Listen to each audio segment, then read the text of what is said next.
Hai guys, kembali lagi di channel Series and Film Thailand. Pada kesempatan kali ini, aku ingin menceritakan sebuah drama Thailand yang berjudul Enigma, di mana diperankan oleh Win Mentawin dan Prim Chanikar. Oke, nggak usah berlama-lama lagi, langsung saja kita mulai. Let's go!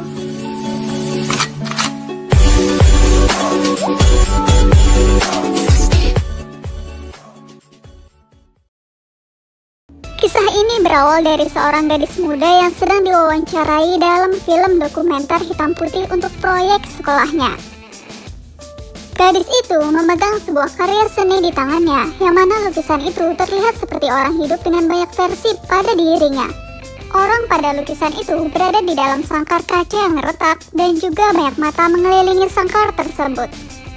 Gadis itu berkata bahwa ia merasa hidup yang ia jalani seperti terperangkap dalam jeruji kaca yang transparan. Gadis itu percaya bahwa seiring bertambahnya usia, kaca tersebut retak dan ia semakin yakin bahwa hal itu ada. Tetapi anehnya tidak ada satupun orang yang memberitahu dirinya tentang retakan itu, karena tidak ada yang menyadarinya. Sesungguhnya ia sendiri takut. Akan tetapi justru karena hal itu menakutkan dan misterius, membuat gadis tersebut jadi penasaran.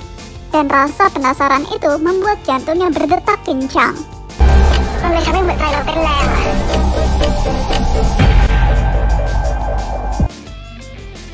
Farinda menganalisa kehidupan di sekolahnya.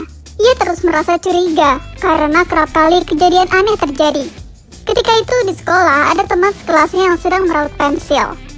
Anak itu meraut pensil hingga melukai jarinya sendiri. Hal tersebut tentu saja membuat guru langsung menjadi bingung dan menatap aneh kelakuan murid tersebut. Tiba-tiba murid itu langsung menikam bu guru dengan pensilnya.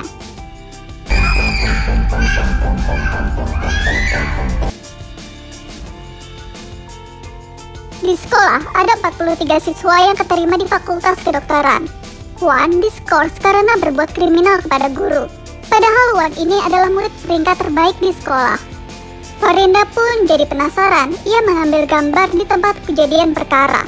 Kemudian saat Farinda mencari sesuatu di kolong meja, tangan Fa terluka. Ia langsung melihat pecahan kaca yang berserakan di lantai. Tiba-tiba ada seorang pria datang dan langsung mengobati tangan Farinda.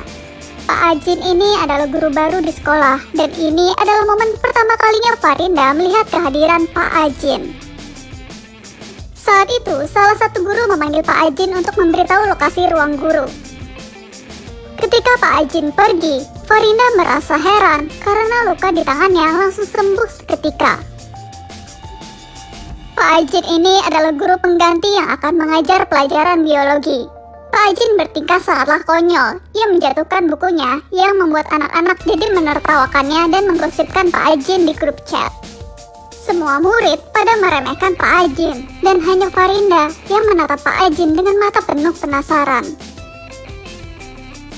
Kemudian Pak Ajin ini mengingatkan bahwa murid-murid di sekolah ini akan sangat fokus pada pelajaran sekolah dan bersaing mencapai nilai tertinggi. Namun, keterampilan sosial murid-murid di sekolah ini akan nol di masa depan.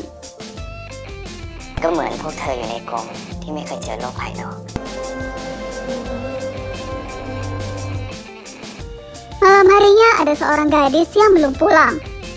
Ketika gadis itu menatap kaca, kaca tersebut langsung retak dan pecah. Di dalam kamar mandi sekolah, ia berteriak-teriak dengan perasaan yang gelisah. Gadis itu pun mulai kerasukan dan menari. Kemudian, gadis itu melepas semua pakaiannya dan berdiri di atas tempat lompatan kolam renang sambil menari. Tak lama, ia pun langsung menjatuhkan dan menenggelamkan diri.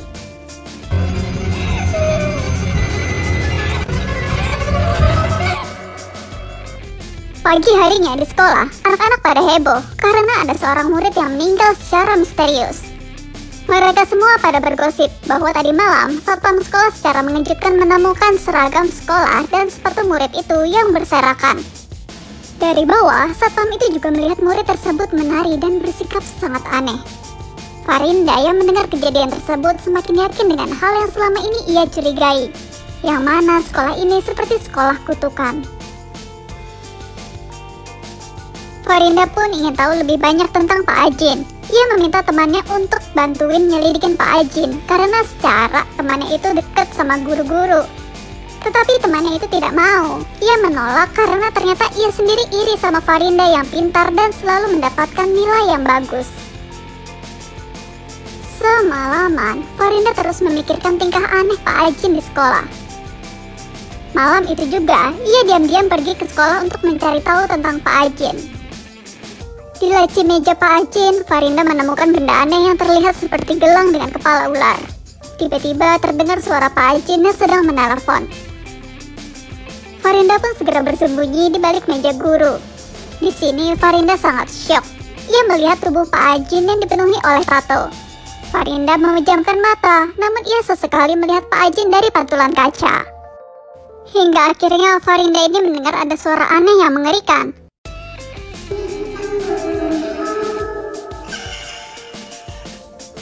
Ketika Farinda sadar, ia langsung segera melihat ke belakang, yang ternyata Pak Ajin sudah tidak ada di sana. Farinda pun segera buru-buru pergi dari ruang guru. Namun, ia dikagetkan dengan kehadiran satpam sekolah. Kemudian satpam itu pun menuntun Farinda keluar sambil membicarakan kejadian-kejadian aneh tempo hari di sekolah. Namun, ketika Farinda bertanya tentang suara anak kecil yang baru saja ia dengar, satpam sekolah itu tiba-tiba langsung terdiam dan bertingkah aneh sambil menirukan gaya suara anak kecil tersebut. Satpam sekolah itu kerasukan dan ia menyakiti dirinya sendiri dengan tongkat hingga wajahnya penuh luka.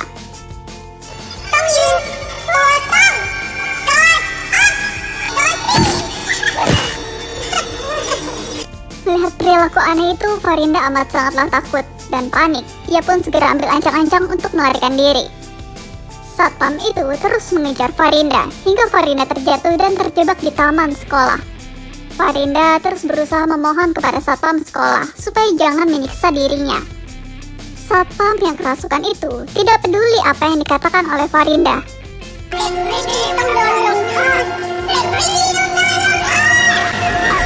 Dan akhirnya satpam itu memukul Farinda dengan tongkatnya. Saat Farinda diserang, seorang pria misterius tiba-tiba muncul di hadapan Farinda. Dan pria itu menyelamatkan Farinda dari serangan satpam sekolah. Seusai Pak Ajin mengeksorsis satpam sekolah, ia pun mendatangi Farinda dan mengulurkan tangannya ke kepala Farinda. Tiba-tiba saja Farinda ini terbangun di kamarnya. Ia tertidur di meja belajarnya. Farinda sadar dan tahu betul bahwa ini tidak mungkin mimpi. Tetapi saat itu Farinda tidak memiliki bukti bahwa itu bukanlah mimpi. Bahkan luka di kepalanya saja sudah hilang.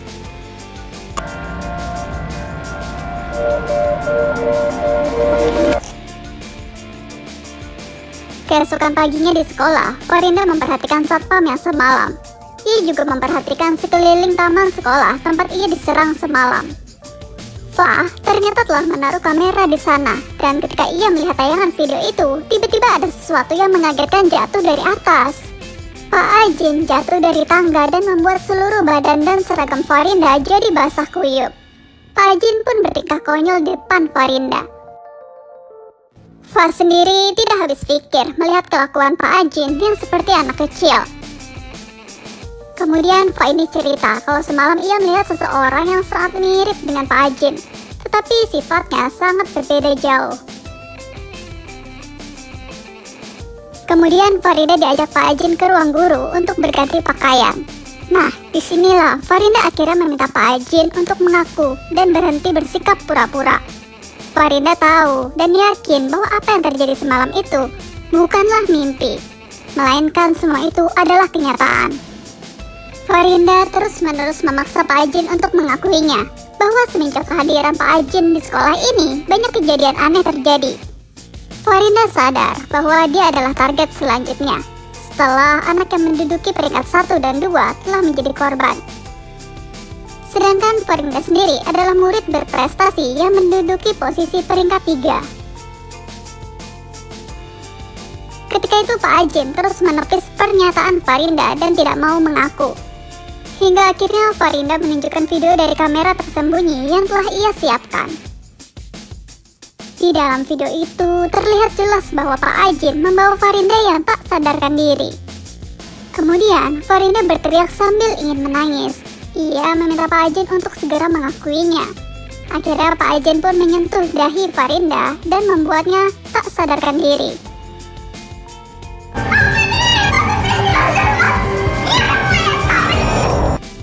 Kemudian Farinda ini bermimpi sewaktu ia sedang membuat proyek rekaman sekolah tentang dirinya. Tiba-tiba saat Farinda telah tersadar, dirinya sudah di dalam keadaan terikat. Ia juga berada di sebuah ruangan yang gelap dan asing. Tiba-tiba datanglah Pak Ajin dengan kostum profesinya. Di sini Pak Ajin terus-menerus mengancam Farinda bahwa ia akan membunuh Farinda sambil melakukan ritual pengusiran setan. Berkali-kali Farinda ini dibuat seperti tenggelam.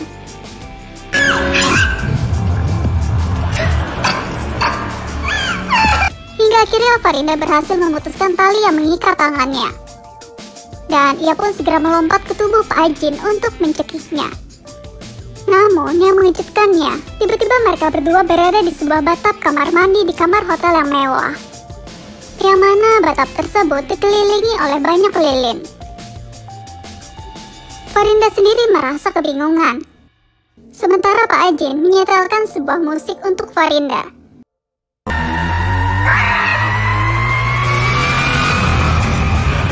Tak lama Farinda merasa mual dan ia memuntahkan cairan hitam. Ternyata Farinda ini dikutuk.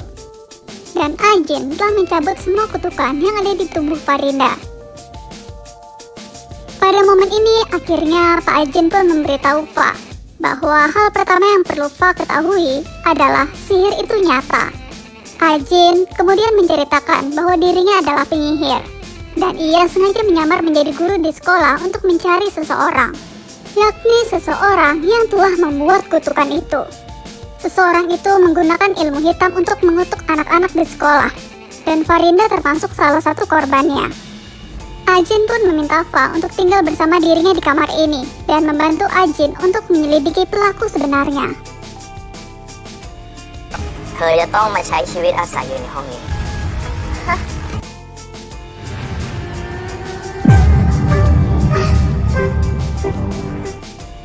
Mau tahu kelanjutannya? Jangan lupa like, komen, dan subscribe ya.